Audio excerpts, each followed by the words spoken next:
વલસાડના સાંસદ ધવલ પટેલ અને ધારાસભ્ય ભરત પટેલની બિસ્માર હાઈવે મુદ્દે આવકારદાયક સક્રિયતા જોવા મળી। વલસાડ જિલ્લાના નેશનલ હાઈવે પર ઠેર ઠેર ખાડા પડ્યા હતા। હાઈવે ઉપર કેટલીક જગ્યાએ તો રસ્તો શોધવો જ મુશ્કેલ બન્યો છે। બિસ્માર હાઈવેના કારણે વાહન ચાલકોને પડતી હાલાકીને લઈને સાંસદ ધવલ પટેલ, સ્થાનિક ધારાસભ્ય ભરત પટેલ અને નેશનલ હાઈવે ઓથોરિટીના અધિકારીઓને સાથે રાખી રાતોરાત નેશનલ હાઈવેના ખાડા પૂરી મોટરેબલ કરવા પ્રચંડ પ્રયાસ કરતા જોવા મળ્યા। સૌથી પહેલા તો હું એબીપી અસ્મિતાને હું ખૂબ ખૂબ ધન્યવાદ કહેવા માંગુ છું કે સતત જે લોકોની રજૂઆત છે, લોકોની કમ્પ્લેન્ટ છે એ તમે લોકો સુધી પણ પહોંચાડી, એની સાથે સાથે અમને પણ તમે પૂરું માહિતગાર રાખી, એના માટે હું ખૂબ ખૂબ ધન્યવાદ આપવા માંગુ છું। આ NH-48 એ જે પૂરા દેશભરમાં સૌથી બિઝીએસ્ટ હાઈવેમાં આવે છે અને દર વર્ષે આ વરસાદના પ્રોબ્લેમ થાય છે।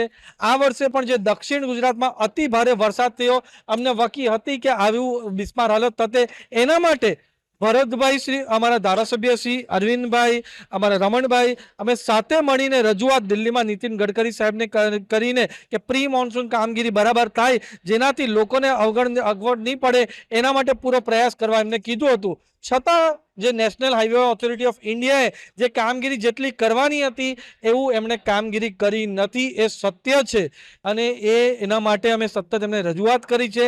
જેટલું એમણે સ્પીડ પહેલા પ્રી મોન્સૂનમાં બતાવવાની હતી એ ન બતાવી હતી, એના કારણે આ સ્થિતિ ઉદ્ભવી છે। અમે સતત NH-56 હોય કે 48 હોય ત્યાં જઈને પરિસ્થિતિ વાકેફ કરીને હાઈવેના અધિકારીઓને બોલાવીને અમારી સામે ખાડા પુરાવીએ છીએ, તાકી લોકોને કોઈ પણ જાતની તકલીફ ના પડે, એના માટે પૂરો સહિયારો પ્રયાસ કરી રહ્યા છે। એટલે આ રસ્તા, આ નેશનલ હાઈવે 48 પર જે ટ્રાફિક છે, એટલી જ બધી ટ્રાફિક આ રસ્તા પર ના, અને હાઈ લોડ ગાડી જાય છે આ રસ્તા પર, એટલે અમે વારંવાર રજૂઆત કરી છે। દંડકસિંહ ધવલભાઈ અને હું પણ સંકલનમાં પણ રજૂઆત કરી છે, ગડકરી સાહેબને પણ મળ્યા છે, અને હમણાં જે કામગીરી થઈ રહી ખરેખર અહીં ખૂબ જરૂરી છે। આ જગ્યા પર કેટલાય એક્સિડન્ટ થયા છે અને કેટલાય અહીં અકસ્માતમાં ભોગ પણ બન્યા છે, એટલે આ નેશનલ હાઈવે ઓથોરિટીને અમે એટલું જ કહેવા માગીએ છીએ, તમે એટલીસ્ટ ખાડા તો પૂરીને એમણે સરખું કરવાની પ્રયત્ન કરવા જોઈએ।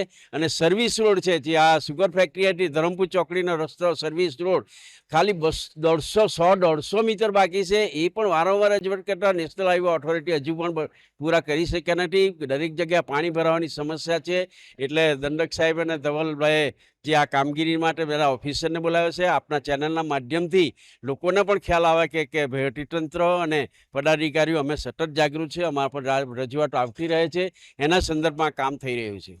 पहली बार है ना, 1 हफ्ता हो गया, लेकिन इसका थोड़ा बेस पहले का 4 लाइन टाइम का है, तो राइट साइड हमारा पूरा ठीक है। राइट साइड हमने किया, देखो एक भी गड्ढा नहीं है, लेकिन ये थोड़ा पुराने टाइम का है, लेकिन 1 हफ्ते के अंदर हमने ये करके आपको सही करके देंगे।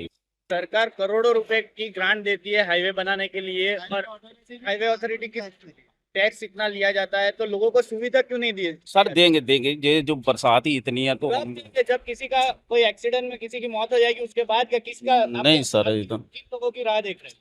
कोई बड़े अकस्मात की राह देख रहे हैं?